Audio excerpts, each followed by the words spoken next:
बच्चू कडूंची प्रकृती खालावली, वजन 4 किलोनी घटलं, शरद पवारांचा फोन. शेतकरी कर्जमाफीसह इतर अनेक महत्त्वाच्या प्रश्नांसाठी प्राणांतिक उपोषणाला बसलेले माजी मंत्री बच्चू कडू यांना ज्येष्ठ नेते शरद पवार यांनी फोन केला आहे. बच्चू कडू यांच्या तब्येतीची आस्थेनं विचारपूस करीत शासन प्रशासनाचा प्रतिसाद कसा आहे याची माहिती शरद पवार यांनी घेतली आहे. राष्ट्रवादीचे नेते कराळे मास्तर यांनी मध्यस्थी करून पवार यांना फोन बच्चू कडू यांना जोडून दिला आहे. महायुती सरकार सत्तेत आल्यानंतर राज्यातल्या लाडक्या बहिणींसह सर्वच समाज घटकांना अच्छे दिन आल्याचा दावा सत्ताधारी करीत असताना विविध समाज घटकांच्या प्रश्नांसाठी माजी मंत्री बच्चू कडू यांनी सरकारविरोधात एल्गार पुकारला आहे. गुरुकुंज मोझरी येथे राष्ट्रसंत तुकडोजी महाराज यांच्या महासमाधीला अभिवादन करून बच्चू कडू यांनी अन्नत्याग आंदोलन सुरू केलेलं आहे. शेतकऱ्यांची संपूर्ण कर्जमाफी, दिव्यांगांना 6,000 रुपये मानधन, शेतमजूर, मच्छीमार यासह विविध घटकांच्या मागणीसाठी बच्चू कडू यांनी अन्नत्याग आंदोलन सुरू केलेलं आहे. त्यांच्या साथीला त्यांचे शेकडो कार्यकर्ते अन्नत्याग आंदोलनाला बसलेले आहेत. आमची अंत्ययात्रा निघाली तरी 72 पण आम्ही मागे हटणार नाही असा निर्धार बच्चू कडू यांनी केला आहे. बच्चू कडू यांच्या अन्नत्याग आंदोलनाचा आजचा 3रा दिवस आहे. बच्चू कडू यांनी उपोषण मागे घ्यावे यासाठी प्रशासनाच्या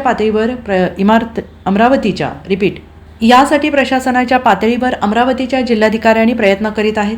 बच्चू कडू यांची जिल्हाधिकाऱ्यांबरोबरची बैठक संपताच शरद पवार यांनी फोन केला. नितेश कराळे मास्तरांनी बच्चू कडू आणि शरद पवारांचे बोलणे करून दिले. शेतकरी प्रश्नांसाठी लढणाऱ्या बच्चू कडू यांना प्रकृती जपण्याचा सल्ला वडिलकीच्या नात्याने शरद पवार यांनी दिला. तसेच बुधवारी सकाळी आमचे प्रतिनिधी म्हणून रोहित पवार उपोषणस्थळी येऊन आपल्या उपोषणाला पाठिंबा देतील असंही पवार यांनी म्हटलेलं आहे. हाँ बच्चू बोलतो. हाँ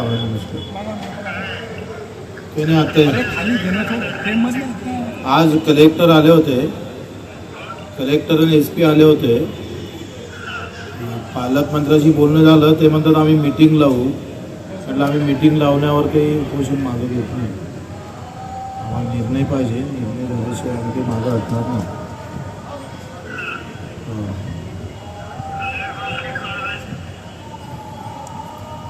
हॅलो, पालकमंत्री कोण आहे? कलेक्टर पालकमंत्री बावनकुळे आहे. बावनकुळे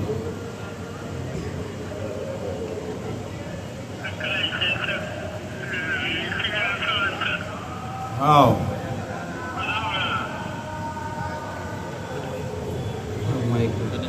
पवार साहेबांनी आम्ही आमच्याकडून प्रयत्न करतो. कराळे साहेबांनी त्यांचा फोन जोडून दिला आणि त्यांनी सांगितलं का माझ्याकडून काय प्रयत्न करता येईल, आमच्या सदिच्छा सोबत आहे असं त्यांनी सांगितलं. आणि कलेक्टरांनी बावनकुळेसोबत बोलणं करून घेतलं. पालकमंत्री बावनकुळे म्हणत का आता कलेक्टर आले, तुम्ही उपोषण सोडवा, आम्ही बैठक लावू. मी त्यांना सांगितलं बावनकुळेंना फक्त बैठकीवर काही उपोषण सोडणार नाही, निर्णय घ्यावा लागेल आणि निर्णय घेतल्याशिवाय आम्ही ते काही हटणार नाही. पवारसाहेब राष्ट्रवादीतून कोण येणार आहे, मग त्यांचा पाठिंबा कसा असणार आहे?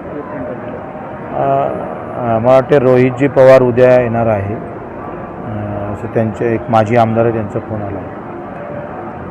उद्या रोहितदादा येणार आहे बहुतेक. मी सुप्रियाताईशी बी आता कॉन्टॅक्ट करून राहिलो आणि जयंत पाटलासोबत केला, पण जयंत पाटील साहेब मीटिंगमध्ये आहे म्हणे, थोड्या वेळात कॉल करतो म्हणे.